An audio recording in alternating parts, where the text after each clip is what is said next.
Thank you for tuning in to the Wendy Inspired channel and for joining our Happy BME Village where everyone belongs. So no matter who you are, how you are, or what you are, you're safe here with us here in our Happy BME Village.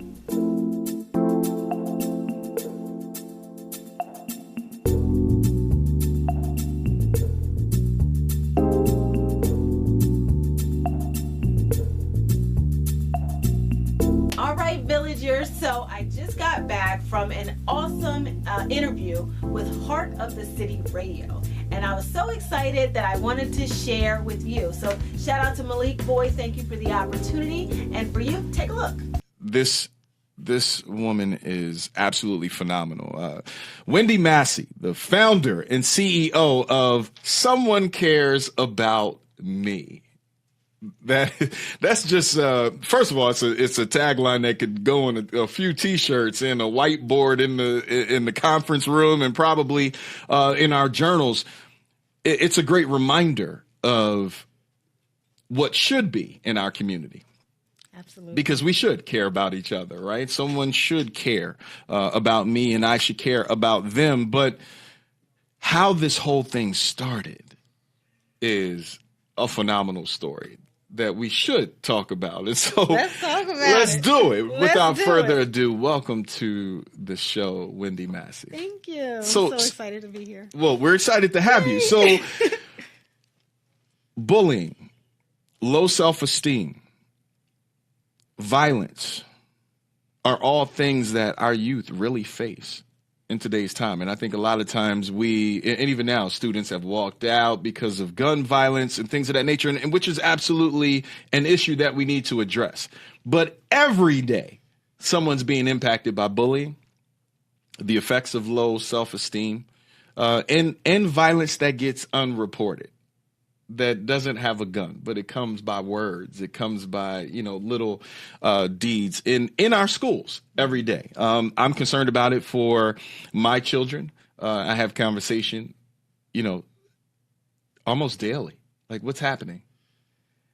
Is that friend still a friend? All those kind of. How do you know that they're? Yeah, how do you know that they're your friend, right? And then also being prepared for the conversation that happens when they're no longer the friend, right? And so my 11-year-old, she just went through that over this past summer going into this school year.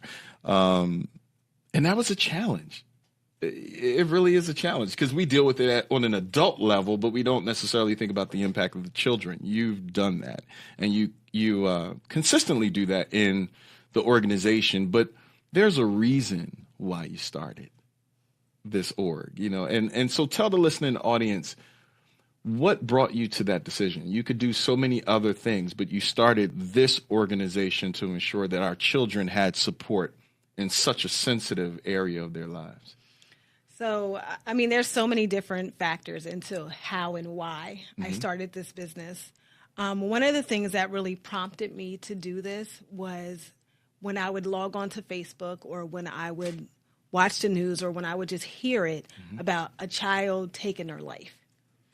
That's something that's near and dear to my heart. So when I was hearing, an 8-year-old committed suicide, a 12-year-old committed suicide, and all these children are committing suicide because they're being bullied. Yeah. And they're taking their life because they feel so hopeless and so helpless. So the fact that they were being bullied, and I'm kind of more of a person that doesn't like to talk about it. I like to be about it. So my thing is either you do something or you stop talking about it. So a lot of things that I see, I say, I'm going to just do my part. Whatever that part is, I'm going to do my part. Right.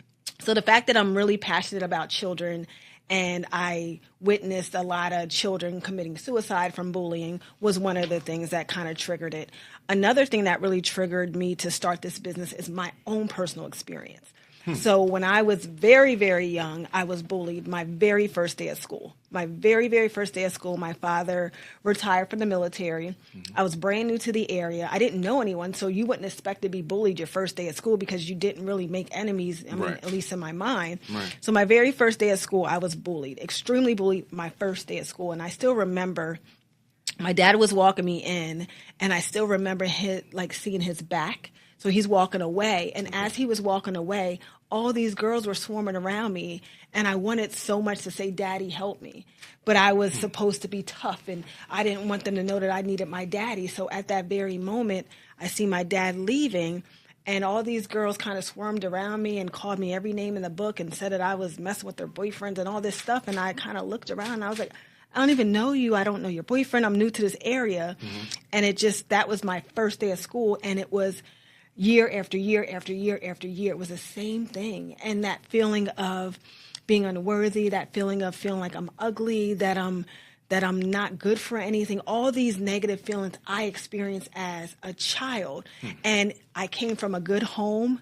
I had a mother and father who loved me. They told me that they loved me. They told me I was beautiful. They told me I was special. But sometimes that's not always enough. So I can go home to where it's safe, to my sanctuary. But it's so important as parents that we equipped our children outside of their sanctuary. So yeah, I'm safe at home, but what happens when I go out? So I have my mom and my dad and my family who's telling me how great I am, but then I have all these other people who I'm seeing all day long who, as a child, I'm trying to fit in with, who are telling me everything that's opposite to what my parents are saying. And then I got to the point where, you guys are just saying this to me because you guys are my parents. And I almost didn't believe it because I heard more negative than positive, and I was only getting positive at home. So I got a lot of, and that's what people don't realize. They think that if you come from a good home, you're not going to be a victim. Or if you come from a bad home, you're going to be a victim. You can be a victim either way. And that's why it's so important as parents, as teachers, as ministers, as whoever has influence over children, that in addition to them getting that encouragement at home, that there's people in the community that's also offering that encouragement. So that is how the business started. As far as someone cares about me, I actually chose that title, and I prayed long and hard for this title. As far as I need a title that is me, that represents me, that everything is in me, but I need something that is going to catch somebody. And I thought long and hard. I prayed long and hard. And I said, someone cares about me. I said, because everybody needs to know that someone out there somewhere cares about them. And I care about everybody. I don't have to know you. I don't have to be related to you. You're a person and you matter. So that's kind of how it started. My own personal experience, witnessing children being bullied, but also witnessing adults being bullied. And a lot of times adults don't want to say, I'm being bullied, because as we talked about earlier, you have this vision in your mind that it's a little boy or it's the kid in school that's taking little Bobby's lunch money. Right. But there's so much bullying that's going all over at so many ages, so many backgrounds, so many income levels. We can all say that we either have experienced it or we know somebody. And I feel like, me sharing my story, my business, the movement is helping us all to heal from how it made us feel. Because when you're a child and you go through it, it's like, okay, you're a kid. And then people just assume that you're an adult, you have a good career, and you're married, you have children, so get over it. But there's so many things that happen to us when we're children that still affect us as adults, that it kind of impacts every single thing that we do or say based on those little things. And the fact that you can still remember how it made you feel, and I can still remember how it made me feel, is a powerful thing. So we're adults, and we're able to cope with challenges. We know how to ask for help. We have a lot more experience than children in life and overcoming adversity. But if we are walking around with how it made us feel over 30 years later, how do you think these children are feeling? And they don't have as much wisdom. They don't have as much experience. They don't have as many resources. How do you think they feel? And that is the reason why I'm so very passionate about what I'm doing, about sharing my story, about teaching as many people as I can, going out to many schools, organizations, churches, shelters, and just letting people know that it's okay to be different. So that is interesting, because how these children are feeling through some of these scenarios is exactly what we're dealing with even today as students across the nation walk out as a result of gun violence, right? If someone had a conversation with that young man prior to the incident to find out just how you feel and why are you feeling that way, and what's the source of these feelings, right? And so, and there were all these flags all along the way that whether it be teachers, parents, or support staff just kind of overlooked. It's just another day in school, another day in your universe. Get over it, deal with it, right? There's signs. But there's signs everywhere. And the other thing that you kind of checked me on was the sanctuary. So I tell my daughter every morning, I say to her, you know, feel beautiful, look beautiful, and act beautiful. Why? Because you are beautiful and you're a leader, right? And so I end the show with the same thing that I tell her every day. But you brought up a key point.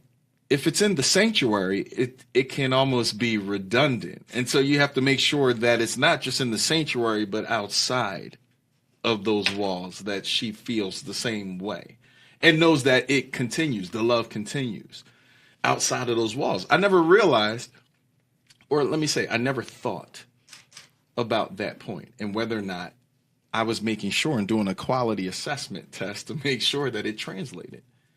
And I'm realizing that it may not.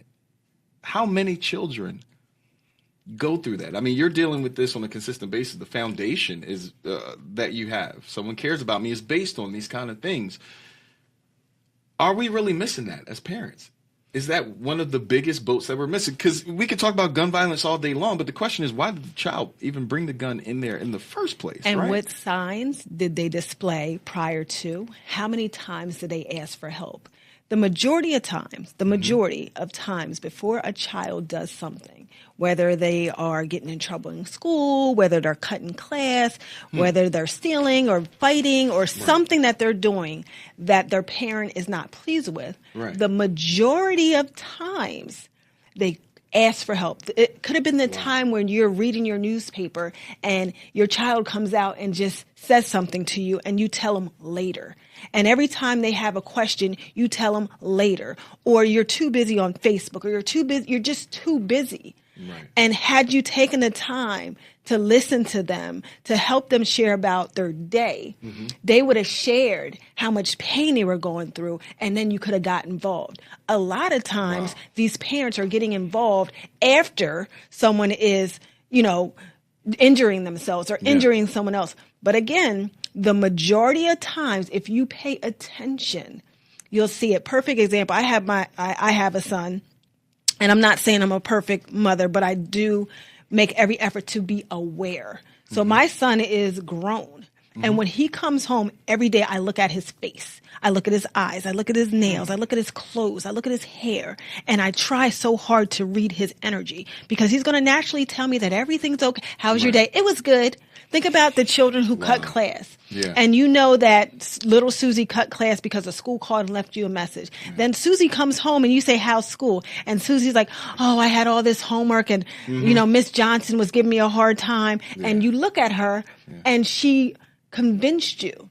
But if you pay close attention to little Susie and her demeanor, her body language, what is she wearing? She's not wearing what she normally wears. You'll catch a lot of things. You'll catch it.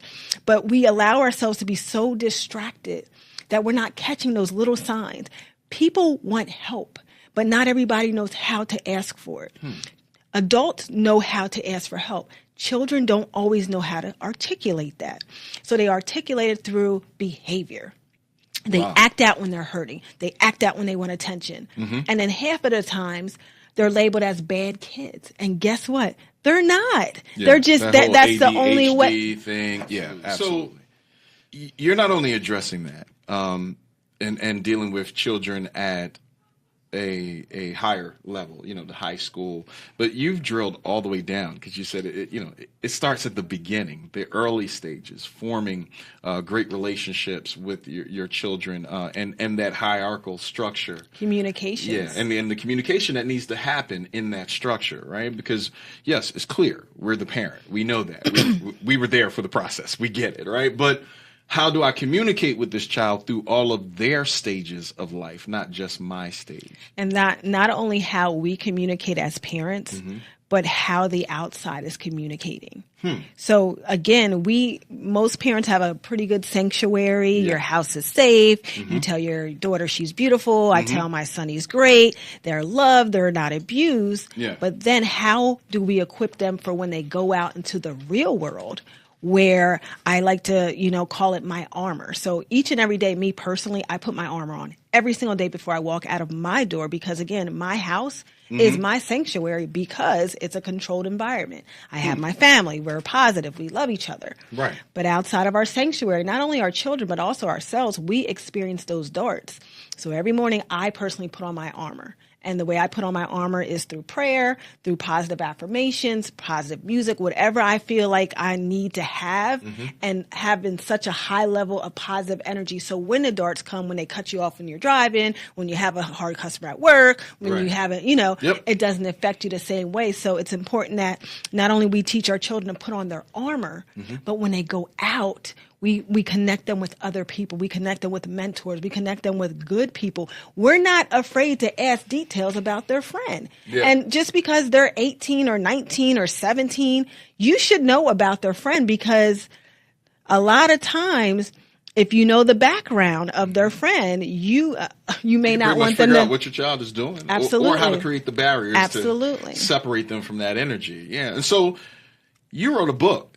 Now, for the audience who's YouTubing with us and Facebook Live, this book is absolutely amazing. I had it in my hands. I've gone through it. I'm showing you guys through the stream. I mean, it's well illustrated. The storyline is great, and it's multicultural. The title of the book, I'm Happy Being Me, written by Wendy Massey and illustrated by Jasmine Mills.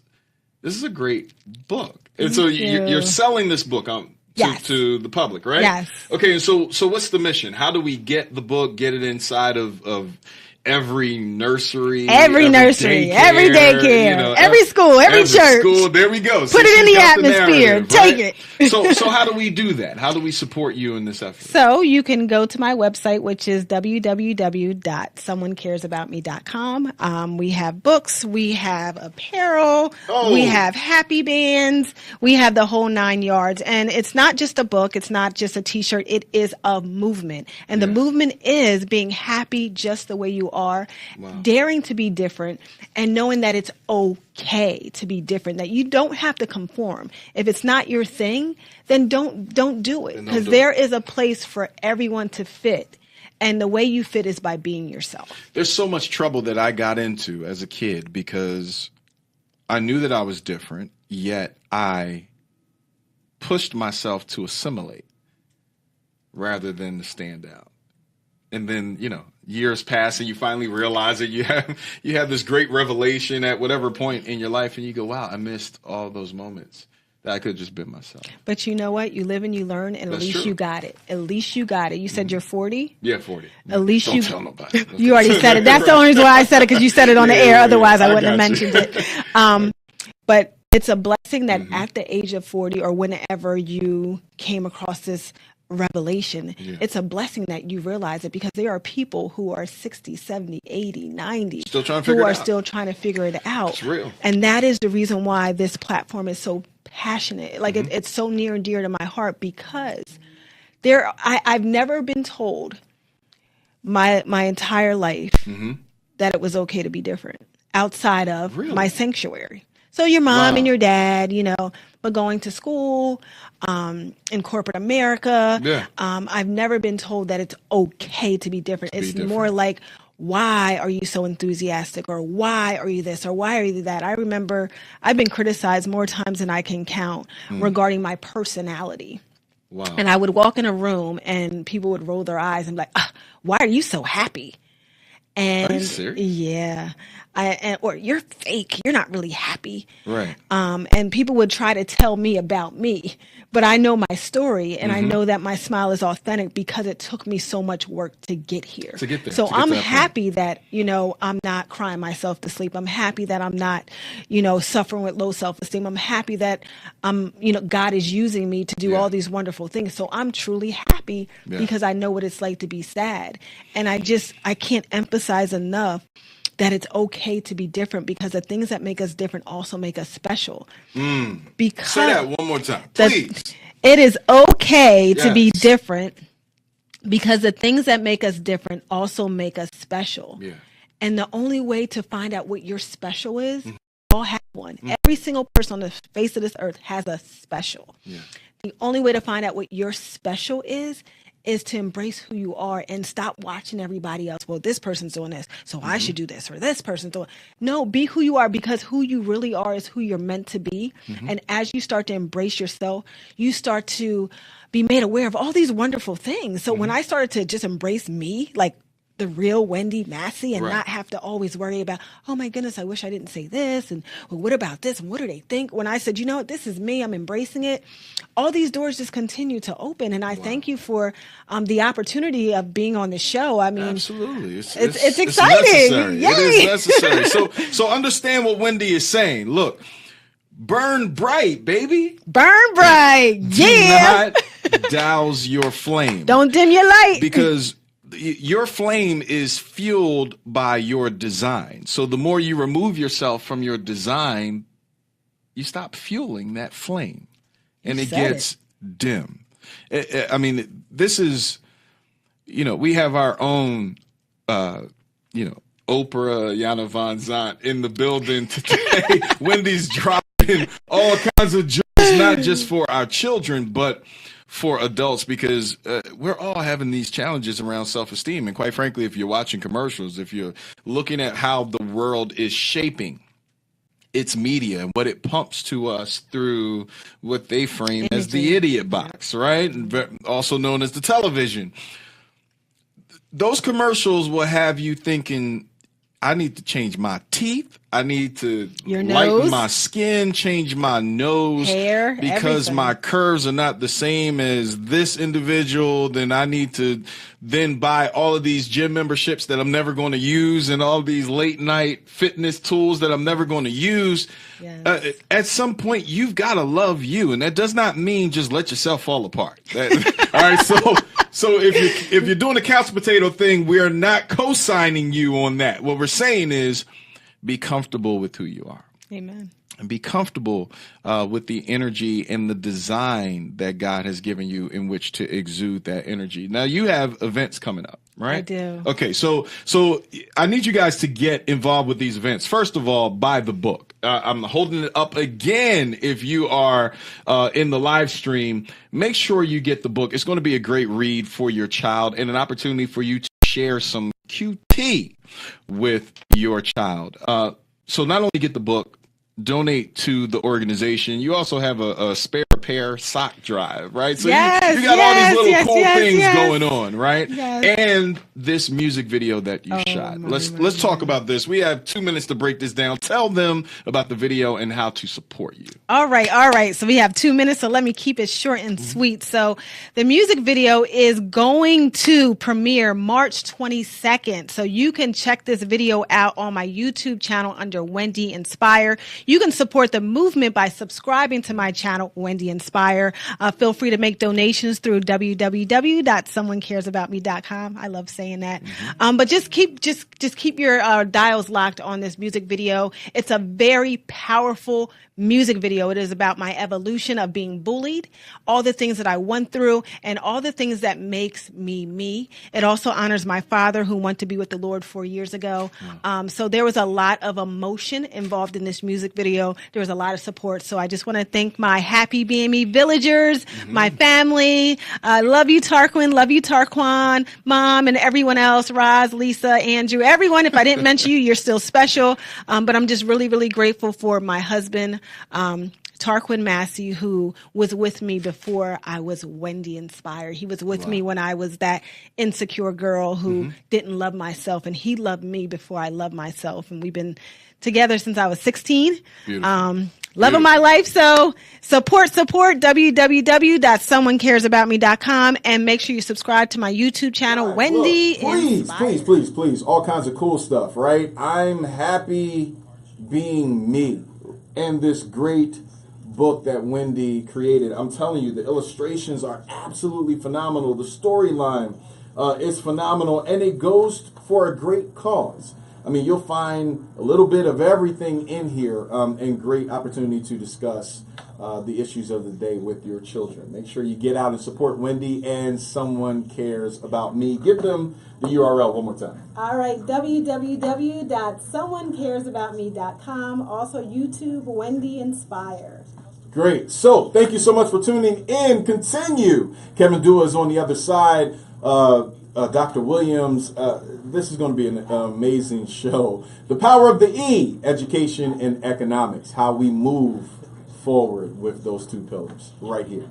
All right, guys. Well, that is just a little piece of the interview. Hope you enjoyed it. And if you have not already, make sure you subscribe and keep your dials locked for this Thursday. You know what we do on Special Thursday? We celebrate our friends, we celebrate our family, we celebrate our accomplishments and our viewers. We have something extra special this Thursday, March 22nd, which is the release of our music video called I'm Happy Being Me. So make sure you subscribe right now so you get the notification when it drops. And make sure you leave a comment and you share. All right, guys, I will see you March 22nd, and I look forward to sharing the music video with you. All right, take care. Bye.